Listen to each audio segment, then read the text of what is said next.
Hello there. I just went for a workout, and no, is a one-on-one Pilates class. I'm still not comfortable enough, although I have 2 of my shots, and I was tested recently. I'm not comfortable enough to be around a lot of people, and a lot of us are in the same boat. So I'm going to tell you what can you do. And in my case, I have a place close by where the classes are limited to 3 people, and it's a big space, and they do Pilates. So I try to do that. And most of the time I just go for light jogging and walks around the neighborhood. And even if you live in a building that has stairs, going up and down the stairs slowly and carefully, don't fall or get injured, because this is not the time to go to the hospital for an injury, right?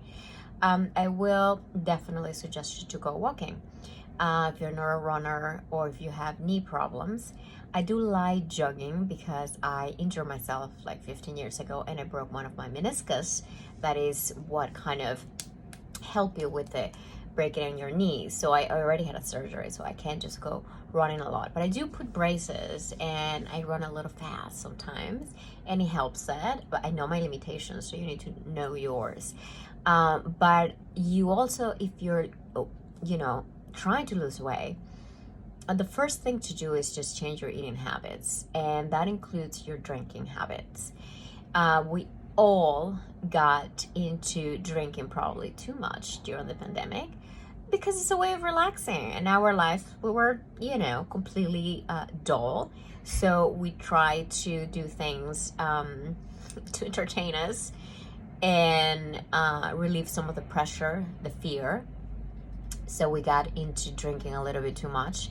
Mine was wine every night starting dinner, and I will have a couple of glasses. That I thought, it's a couple of glasses, dinner, but it did add, because although I was eating very healthy, I was drinking wine that I love. It's very dry. I don't like sweet stuff, but it has calories, a lot of calories. And if you're not moving or burning the same amount of calories you're consuming, you're going to gain weight. The other thing that happens in women that I wanted to talk about this, because a lot of people ask me about it, is women that cross that menopause line, because the hormones start working less, your liver is not working at full capacity either. So even though if you don't drink, you may develop what they call a non-alcoholic fatty liver. If you do drink, you don't have to be an alcoholic or drink bottles daily, but you may get a slightly fatty liver. And that's a problem because it causes scars in the liver, and it slows down the process and the functions of the liver that are extremely important in your body, that is cleaning your blood, bringing down your cholesterol, making sure that fat doesn't go into your arteries, breaking down the fat in your food, breaking out the fat in your body, cleansing your blood from toxins, and helping the pancreas, that has a little tube that goes through your liver and gallbladder, and join the gallbladder duct to release insulin.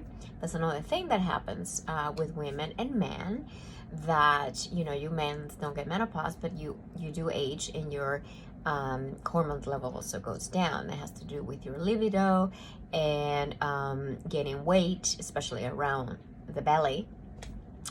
So exercising and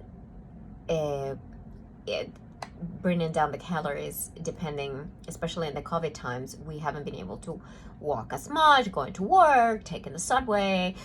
For all of us that live in New York City, that is I've been driving actually to try to expose my clients and my family the less possible. And then I realized, oh wow, okay, I'm gaining weight, and I'm feeling bloated. So no carbs, no alcohol. You can have a drink here and there, but you can't drink every night.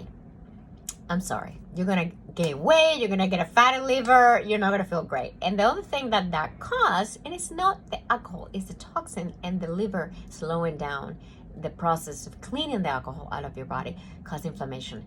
So you're gonna start feeling achy in your joints, arthritis, tendonitis, all the itis, that means inflammation in the body. So no carbohydrates, not too many dairies, clean and quality foods. You don't have to be a vegetarian, you don't have to be a vegan. I'm a flexitarian, but I do believe in quality more than quantity. So if you're gonna eat red meat, it needs to be grass-fed, organic meat, lean. If you're gonna eat seafood, it needs to be wild caught, no farm raised. If you're gonna eat vegetables and fruits, it needs to be organic, so they don't have fertilizers. If you're going to have alcohol, you need to pace yourself to no more than 3 days and no more than a couple of alcoholic drinks.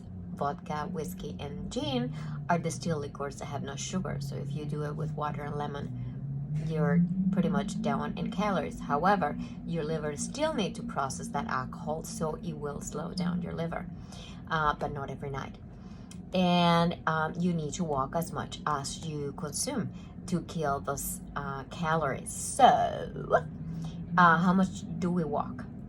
You need to walk at least, any human being, between 2.5 miles to 5 miles daily for you to keep your standard. And I'm going from 5 feet to 6 feet tall if you're a man. If you're a man and you're walking 4 or 5 miles a day. But you also need to, like I said, no carbs, no fats, no fried food. And if you're gonna eat, certain type of food, it needs to be quality. And I will really, if you are a hungry person, like you get hungry often, you should eat more often small meals instead of eating big portions of meal. And I'm sorry, I know the nights when everyone get together, but that's not a good time for you guys to eat a lot, and you shouldn't eat it after 7, because it's like putting gas in a tank of a car and then parking the car.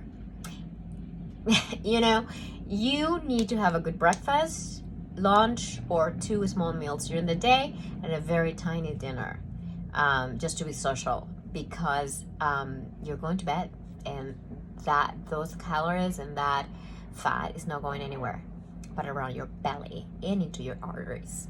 So let's keep that heart healthy.